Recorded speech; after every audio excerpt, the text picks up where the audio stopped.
about you and me. As Pretty Ricky says, let's talk about sex.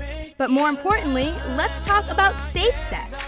You know, condoms, dental dams, all things that may be uncomfortable to see, but all things that UGA Sexual Health Coordinator Katie Janicek thinks are necessary to be aware and conscious of.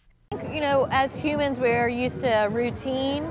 So going on a break from class, being on vacation, being in that kind of mode means that sometimes we don't have a plan ahead of time. But to make things easier, the University Health Center gives away free condoms.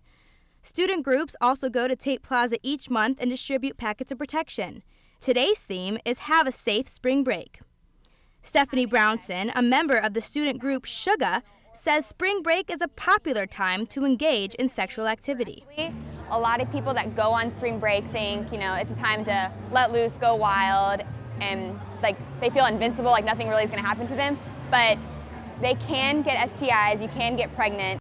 UGA officials say promoting healthy sex is an important way to raise awareness.